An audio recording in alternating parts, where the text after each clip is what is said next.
Hey guys, it's Kara here, or as a lot of you know me on, well, YouTube and Twitter.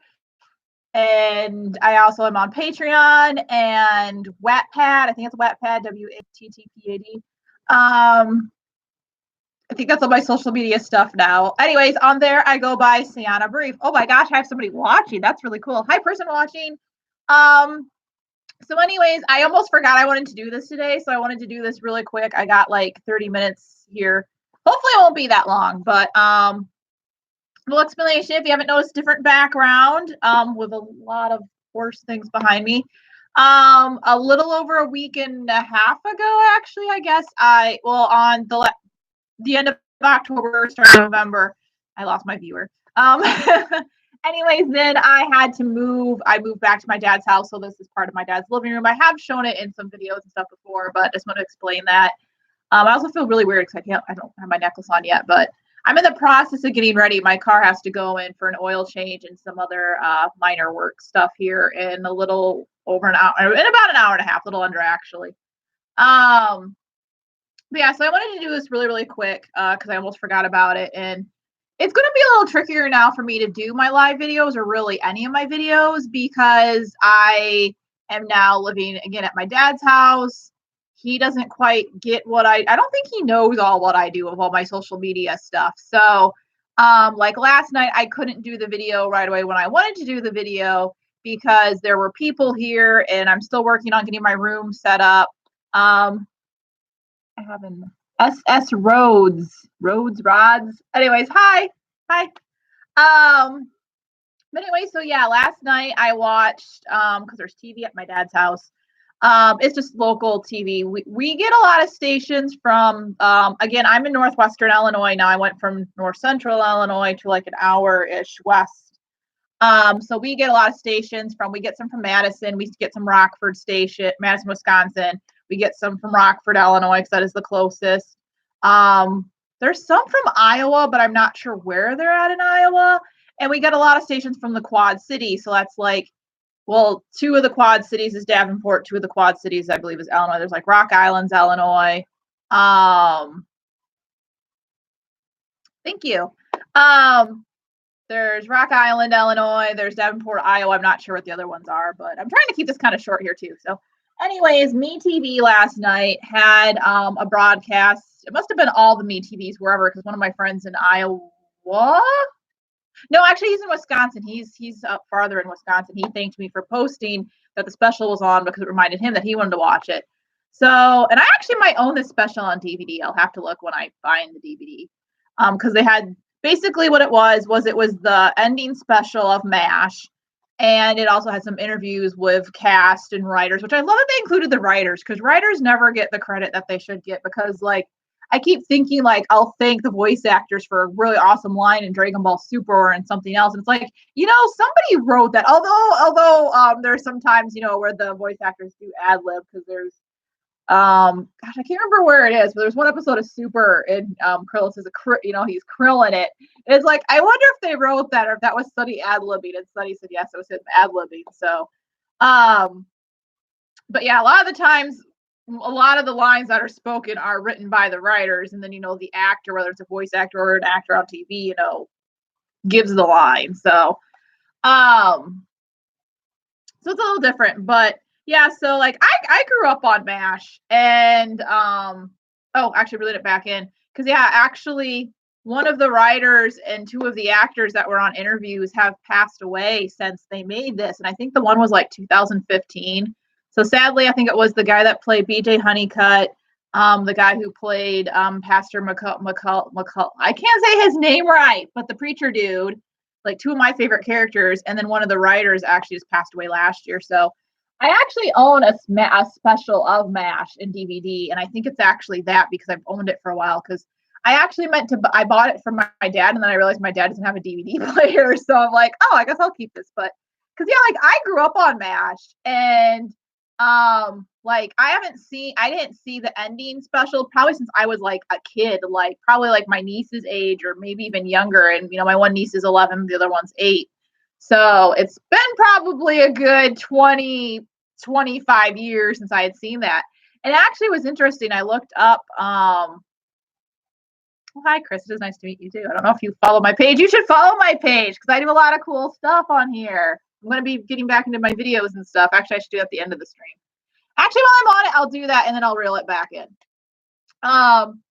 So while I'm on that, I'm planning on doing more of my Dragon Ball stuff, kicking that off really good in the new year because like then I'll have hopefully my room all set up and I can do stuff in there and whatnot. So reeling it back in with a MASH special. And of course they played it because it was Veterans Day and stuff.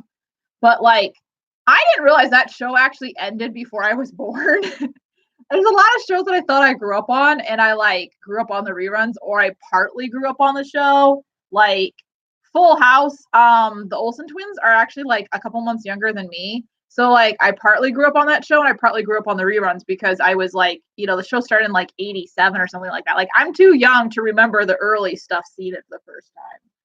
But see, I have like the MASH special.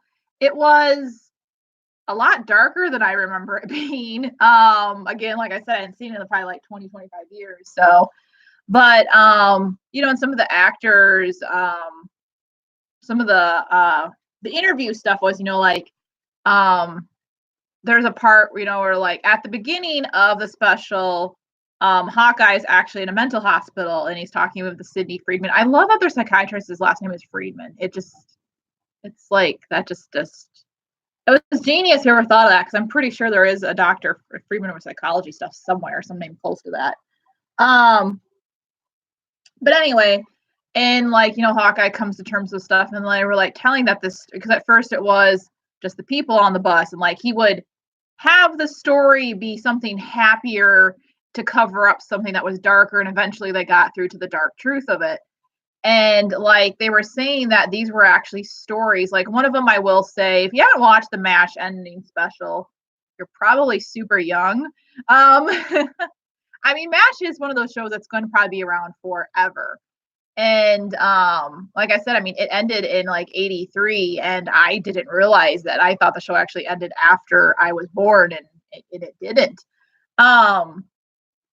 But there's one where like there was a chicken on the bus. Like they had to keep the bus quiet because there was like the enemy was nearby, and if there was like a single sound, the enemy would find like this bus full of people, and there's like this really injured guy on there, and a bunch of, you know, the cast was on, like the characters are on there, and then there's like civilians, just a big mix of people, but the bus is like full. So like, you know, and there was a chicken and it wouldn't be quiet. And Hawkeye actually went back and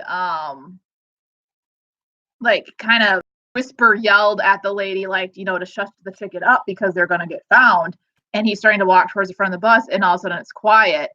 And the lady had basically killed the chicken to have it be quiet. And really the chicken was actually a baby. The mother smothered her own child to keep it quiet so they wouldn't be found. And they were actually saying in the interviews like that was actually like stuff that happened throughout the series, not just the ending special, but throughout the series of MASH.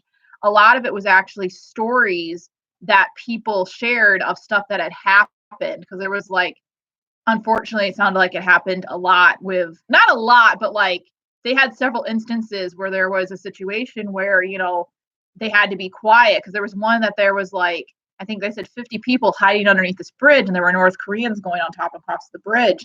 And this mother had to smother her infant because the baby wouldn't be quiet. And it was, you know, like, okay, sacrifice this one little baby to save, you know, like 50 people. But it's like, holy hell, that's dark. That is some dark shit. And there were other stories and stuff. And like another one too that really stuck out to me was I believe it's Charles was the last one. I hate it because there's like two of like, we had Trapper John and we had, you know, BJ, and then we had you know, the first dude, and then we had the last guy. But I think it was Charles, one who was really into the music and all that stuff. And that was, you know, one of Hawkeye's bunkmates and one of like the last three to kind of leave and take off and stuff. And he's involved with, you know, Margaret, you know, Hot Lips Houlihan and all that. Yeah, because the first one is Frank. I'm pretty sure the last one's Charles. You know, he had been teaching this group of POWs, so prisoners of war. There's like 5, 6, 7 of them, and he's trying to teach them music because he's out trying to find a place to use the bathroom because their bathrooms got destroyed. And he thinks they're the enemy at first, and it just turns out they're just like civilians, just regular everyday people. and or South Koreans, or I don't know, because they're supposed to be Chinese. And the one thing I think is interesting with MASH is that it's the Korean War, because it's a war that still to this day is not really talked a whole lot about. My grandpa was in the Korean War. He doesn't really talk about stuff, and I'm going to kind of get into that after I finish up this little bit here with the MASH stuff. So yeah, there's like this group, and like I said, they just turned out that they were civilians. They weren't even soldiers or anything. And they were musicians, and they followed Charles back to camp, and they put him in with the POW, the prisoners of war area and stuff, and like Charles just keeps teaching the music and stuff, and then they leave because the war had been declared over, but they still had like that 12 hours until like the fighting would end, which I feel like is really weird. Like, couldn't they like tone it down to like 6 hours? Why did it have to be 12? It's kind of weird, because it turns out in those last 12 hours, which I never knew this, I learned this from the special last night, they actually, I had learned back in high school in my U.S. wars class that like the border between North and South Korea really was never like established completely, and like that was what half the battle, half the fighting stuff was over and whatnot. But it turned out, I found out from the special last night, that there was still fighting was allowed to go on for like 12 hours after the ceasefire, after the war was declared over. They had like 12 hours until the ceasefire had to go into effect. And somebody on Facebook just sent me a friend request, and I don't know who that person is. But anyways, so like both sides went like crazy trying to basically get the border to where, push back the border on either side, because of that 12 hours of like allowed fighting that was still able to go on after peace was declared. At the end of that 12 hours, wherever the border was going to be the established border. So like all hell was breaking loose for like those last 12 hours. Because they actually had a couple of scenes, because there was one where it's like, hey, the guys, like the war's over and stuff, and they're all working on these people, and they pause to hear the announcement and stuff, and then they just all go back to work because, like for them it's not. They still have to go through this hell. But like they took those prisoners of wars, they were taking them someplace, I don't know. And unfortunately, the truck that was full of people got shelled, and because they had, like again, the last 12 hours for the MASH 4077 was hell, because also you said you have a page. I have a Facebook page. I will say that at the end. But so I'm trying to stay on point here, because again, I kind of got a schedule I got to stick to today. But so like they bring in all these wounded and stuff, and one of them ends up being one of the guys from the band group that Charles had helped. And like right when they were leaving, they finally, because Charles didn't want them to go yet, he wasn't done teaching them yet. And as the truck's driving away, they start playing, and they got the Mozart piece that Charles was trying to teach them. They got it. Like it was really good. It sounded really nice. And like I said, then like hours later, this group of wounded people come in. One of them happens to be, because at first, they're looking over, and one of the nurses is like, is there anything we can do for him? Because this guy's in really bad shape. Like he doesn't have much of a chest left anymore to work with. And then Charles sees the guy's face, and it's one of the guys from the band that he had been teaching the music. And he was like, what happened to the others? And the guy who, brought them in, he's like, this is the only guy from the truck that was shelled or bombed or whatever that made it that far. All the other ones were all dead already, basically. Or they died while trying to get them to the MASH unit. And basically that guy was going to die too. And Charles even says like, he wasn't even a soldier. He was a civilian. And, oh yeah, that was the announcement they were saying when they were working on the people, was like the number of casualties from both sides, the number of civilians that were killed, and wounded and all this stuff. And it was a really good overall. The overall special was just like a really good insight into what the war was like. And of course, with having, I was like 15 years old when 9/11 happened. So I was in high school. I actually had a friend who was a Marine was a Marine. He's not active anymore. He actually enlisted like a few days before 9/11 happened. In other words, he's like, I probably wouldn't have done it if it was after, but literally like 2 days before 9/11 happened, he had enlisted into the Marines. And I've heard some stories of some of my other friends and people I've known. And like one that sticks out to me, I was told years ago, was one of my friends. I think he was also a Marine. and also about, actually, he's only a year older than me, so he would have gone into, signed up knowing what he was going into. Like he's barely a year older than me, I think. I don't think he's 2. I'll have to look up. I'm not sure how old he is. I want to say he's only a year older than me because I think his wife's only like 6 months older. I could be wrong, though. He could be 2, but I think it's only 1. So anyway, but like he signed up, war was already going on and stuff as a result of 9/11. And so it's just like, I remember one story that he had told was one time they were coming back from a mission and like he had been up for so long, they were all so tired, and he's like stretched out, trying to kind of rest a little bit, trying to kind of sleep as the copter's flying. And he's got his legs stretched out across his buddy's dead body, just like, just super dark stuff like that. And it just, for last night, like it hit me, like it all really hit me. Like, again, I've heard all these insane stories from my friends. And it's weird because they just talk like it's nothing, kind of like probably when I talk about, stuff that bad, dark stuff that I've been through. I've had people go, holy hell, that's a lot of stuff. And I'm like, it's just my life. But it kind of clicked too, because just like how dark and how everything really was. Because again, as I started saying before, my grandpa was in the Korean War. He was drafted. It actually delayed my grandparents' wedding by like a week or so because my grandpa couldn't get home in time for the original date that they were supposed to get married.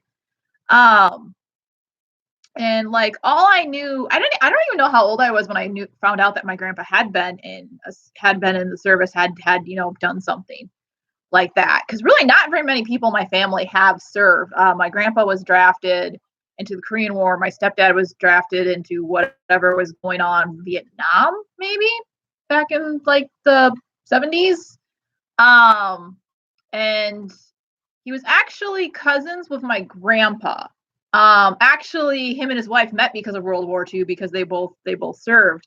And I think he actually voluntarily went in. But yeah, so pretty much not very many, and the few who have was not their choice. But like growing up, like I said, I can't remember for sure how old I was when I found out that my grandpa had served because he wouldn't talk about anything. And then after that, it was just like the only 2 things I knew were he didn't like this certain type of like dried beef stuff because that's all they ate over there. And my mom's name is not Kimberly because my grandpa didn't like the name Kim because there were so many kids over in Korea that had that name.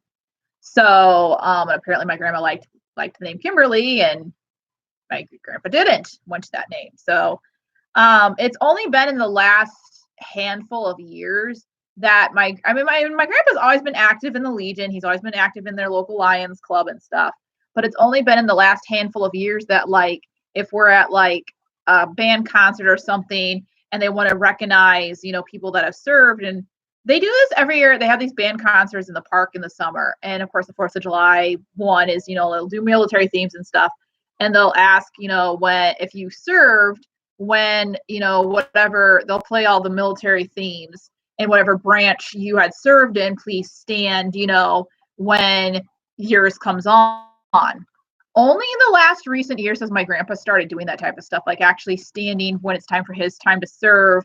It's taken him into like his 80s to like acknowledge or be acknowledged, to want to be acknowledged that he had served in, the military. I think he was in the Army. Like he didn't go to anything that my school didn't do a whole lot back then, but like I remember my U.S. Wars class in high school, we were trying to get people to come and talk and stuff, and it's like, oh, my grandpa was in the Korean War, and he didn't want to come in and talk about it. I don't think we got anybody for Korean War, and that's about the farthest back you can go, because a lot of people, my grandpa was like 19, 20 years old, and he's in his mid 80s now, so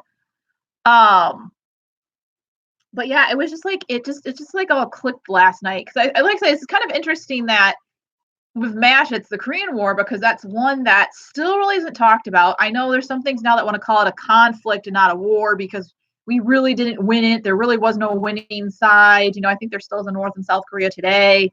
Actually, I'm pretty dang sure there still is. So it's kind of like the lost war and all this and that. But it's definitely a thing. And like I said, it just like clicked last night of like how dark and stuff these things really are. And I really wish I could have recorded this last night, because it would have been definitely a lot more emotion and whatnot behind it. 'Cause like I literally almost forgot that I said last night on my Twitter that I was going to do this today. but yeah, it just definitely like struck a lot last night of like realizing really how, I mean, people sacrificed their babies. They smothered their babies to protect other people, and just all the darkness, or even to like Father McCahey, there we go, for MASH, like he lost his hearing because he ran out to save some people when they were being shelled. And just all this stuff, like I said, Hawkeye kind of lost his sanity, and BJ missed the first 2 years pretty much of his daughter's life, and just all this stuff. And like with these characters that I grew up with, but it just clicked last night of like how it's like, holy shit, like I think it was just like putting my friends' stories of what their experiences have been with the show and the interviews and everything together. It's just like, holy, cause Noli, I don't know. It was just a bam moment, sort of a thing. And so I just want to say, even though it is the day after Veterans Day, a huge thank you to anybody who has ever served, whether it was your own choice, whether you were drafted, probably kind of a little bit extra if it was your own choice, because in a lot of situations, it probably, like I said, with my one friend who would have been like a junior in high school when 9/11 happened, signing up like a year later, he probably kind of knew what he was getting into. A little bit at least. I mean, you probably didn't know, but like there's war going on. You're going to see conflict. Whereas, people who signed up or were already serving before 9/11 happened, well, they weren't expecting to have to go to war and conflict and all that stuff. So, and like I said, it's just I've been through my own little hells and hardships and whatnot, but yeah, there's no way I would survive any of that stuff. So anybody whoever has, if you've had to go through that, you are just an amazing person in my mind. And again, I just want to thank anybody who's ever served, all my friends, my family, complete strangers, just thank you, because that is a major sacrifice you made, because probably no matter what, you're definitely not who you were going in when you came out. And it's just, I don't really know what all to say besides thank you. So I think that's kind of the gist of my video, what I wanted to do. We are coming up to about 25 minutes here. So it is about noon. So I do need to start getting my lunch and stuff ready. So I'm just going to wrap up, since I've had I've had 2 viewers apparently through most of this video. So that's really cool. But the one who's actually spoke up, asked a few questions. So I don't know if there's somebody who follows me or not, because I feel like you would know some of the stuff already. But if you guys want to check out, of course, my other stuff here on my channel. I have other things. I am hoping to get back to my Dragon Ball videos pretty soon. I actually have a bunch of audio recorded for a lot of them. I just got to put it together, but I'm hoping to get back more to that definitely come New Year. I'm actually hoping to talk to some of my other YouTuber friends about like maybe doing some collab projects and whatnot. So my different social media outlets. Of course, you can check out more stuff here on my channel. I'm actually hoping to do some more box lunch reviews more sooner than later too. Because I've got like months worth of things that I haven't done one of those for a good while. So I'm actually kind of hoping it's going to be easier to do those here now, because there's I mean, this is the natural light. This is the curtains closed in the living room at my dad's house. So it's pretty good lighting in here. Compared to, my room in my townhouse that I used to have.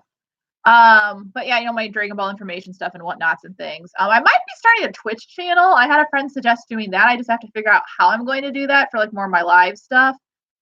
Just trying to get more of a following. But like I said, I am hoping to maybe start doing some collabs with some other collaborations, or even call them, with some of my other YouTuber friends to kind of help get me out there a little bit more. Because I do have Discord, so I believe that's how they do a lot of the recording. So like I said, I got to talk to them about that. So yes, there's here on YouTube. You can follow me on Twitter, where I also go by Saiyana Brief. My Patreon, $3 or $5 to subscribe to that. Currently, I only have 2 tiers. I'm not sure if there's anything you can see for free. I'm still kind of confused on how Patreon all completely works, but so you can go on there and check out some of my writing I got a little bit of Dragon Ball Beyond. I have some of my original Dragon Ball series. I have a little bit of my Lapis and Lazuli and Android backstory on there. I'm also going to probably start doing, because with Dragon Ball Beyond, I jump around, like I write the scripts as I think of them. So I have stuff of the main characters, which one of them is Saiyana, my handle on Twitter and Facebook and a lot of other social media things. I have from like her being a baby to her being an adult. I have her like not even being born yet. And again, I write the stuff as I think of it, so it's all over the place. There's not a whole lot of. I have a few sagas that aren't even completely start to finish yet. So it's just everything just jumps around a lot. So I'm kind of trying to figure out how to post those so it'll make sense. But I have a lot of major things of Trunks and his wife's sort of backstory. So I think I have enough of that in it that I can post it in order. So I think I'm going to start sharing that on Patreon as well, maybe on Wattpad. So if you want to follow me on Patreon, it's patreon.com. Sorry. Patreon.com/Kara B Writing. I'm probably going to try to link all this stuff down here in the description too. So that's patreon.com/KARA B, the letter B, and then writing. You can also follow me on Wattpad. I believe on there it's just Saiyana Brief. So that would be wattpad.com/Saiyana Brief. What else am I on? I'm on Twitter. I already said that one. Saiyana Brief. I have my Facebook community page, Just Saying, at facebook.com/JustSaying4716. I actually just kicked that back up again after having to take a lot of time off because of my move and whatnot. And hopefully this Friday we can start doing Fan Art Friday because I don't work on Friday and I know what character I'm going to do, but I'm almost thinking maybe I should just wait and start in December. I can just do Christmassy themed things, but I don't know. It's tricky because there's not a lot of fan art out there yet for a lot of the characters in Super, and that's what I'm at now is the characters in Super. So, but yeah, you can check out that at facebook.com/justsaying4716. I think that's it. I think those are my main things now. I have such a lot of them; it's hard to keep up. But so yeah, woohoo! We made under 30 minutes. Video's done. I am going to get my lunch started and throw another load of laundry in before I have to go and take my car in and possibly going to visit a friend in the hospital who's had pneumonia. So I am definitely going to do actually either the end of the year or the start of next year. I'm going to be doing kind of a year recap video. And that I'm going to finally talk about KamehamehaCon. So I can't promise you it's going to be a live video or not. I'm not sure about that yet. But because I kind of want to include some videos, some pictures from KamehamehaCon, and I don't know. So that might just be my recorded audio. But yes, I'm looking forward to doing that because it has been one crazy year if you guys have been keeping up with my stuff. But definitely, I really haven't got to talk. I still have to finish uploading videos from KamehamehaCon. I am so behind because I do like 5,000 million things. And I may actually start posting some of my character art on DeviantArt. I haven't decided that one yet because a lot of my character art is like I find pictures, actually a lot of them on DeviantArt, and it kind of gives me an idea of what to draw with my characters. So, they're my drawings, but they're modeled sort of after somebody else's artwork, and I would have to go back through and find all those artists to credit everybody, and that's going to be tricky. So, but of course, you can still check it out on I think it's on my Patreon for free. The pictures, you can check those out. I continue to share stuff on Twitter as I post things and whatnot. So, so yeah, that's it. So thanks for watching. And this definitely was not as much as the heartfelt video as I was going to be if I had done it last night, but I'm trying to work around a lot of interesting circumstances now. So I said the downside of moving back to my dad's is it's definitely trickier to do a lot of my nerdy stuff that I'm trying to do to help get my name out there and grow my name and my brand and helping me to get a job eventually in anime or animation, preferably anime, hopefully with Funimation or maybe even Rooster Teeth or Sentai. That's the other one, I think. So still waiting to hear back from Funimation on the one job. So it's still listed though too, so that's hopeful, but trying to get my money raised so I can move to Texas to better improve my chances of getting hired. So, all right, well, since there's two people I've been watching, I've had like the one person blowing up all my comments. Well, not blowing up, but one person, excuse me, commenting. So thanks for watching. Take care, and as always, peace. Oh, I have hiccups. Yes, I want to end. I need some water.